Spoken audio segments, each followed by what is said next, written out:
নমস্কার। অন্নপূর্ণা যোজনায় টাকা ঢোকা প্রায় 24 ঘন্টা অতিবাহিত হয়ে গেছে, কিন্তু এখনো অনেকে টাকা পাননি। এই নিয়ে আজ সারাদিন বহু রকম প্রশ্নের সম্মুখীন হয়েছি। যেমন কেউ হয়তো অফলাইনে ফর্ম ফিল আপ করেছিলেন, তখন টাকা পেয়েছিলেন, বর্তমানে অনলাইন করার পরও টাকা পাননি।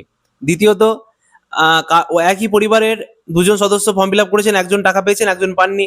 তৃতীয়ত একই পরিবারের কেউ হয়তো সরকারি চাকরিতে আছে, যিনি বেনিফিশিয়ারি তিনি হয়তো চাকরি বা চাকরিজীবী নন, সেক্ষেত্রে তিনি টাকা পাননি। এবার আর এমন আছেন যে তারা খুবই গরিব অথচ টাকা পাননি। এই প্রশ্নগুলির উত্তর আজকে আমি আমার ভিডিওতে দিচ্ছি। প্রথমত বলি, এই অন্নপূর্ণা যোজনার প্রসেসিংটা কিন্তু খুব ছোট প্রক্রিয়া নয়, এটা অনেক বড় প্রক্রিয়া।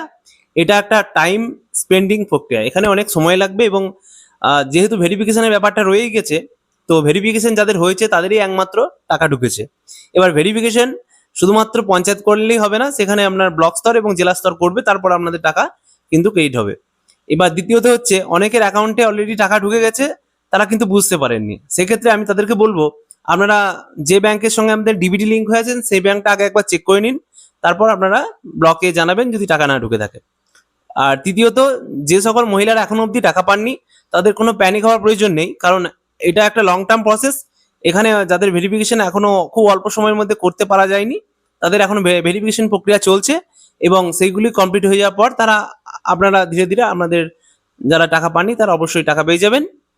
তো আপাতত আপনারা কিছুদিন অপেক্ষা করে যান, যদি টাকা না পান তখন আপনারা ব্লকে যাবেন এবং আপনাদের তথ্য অর্থাৎ অ্যাপ্লিকেশন আইডিটা দেখাবেন, এবং সেক্ষেত্রে আপনাদের যদি কোনো ভুল বা অন্য কোনো ডকুমেন্টসের প্রবলেম থাকে সেক্ষেত্রে সলভ করে দেওয়ার পর আপনারা টাকাটা পাবেন। চলুন, এই ধরনের ইনফরমেটিভ ভিডিও দেখতে হলে আপনার চ্যানেলটাকে অবশ্যই সাবস্ক্রাইব করে রাখুন।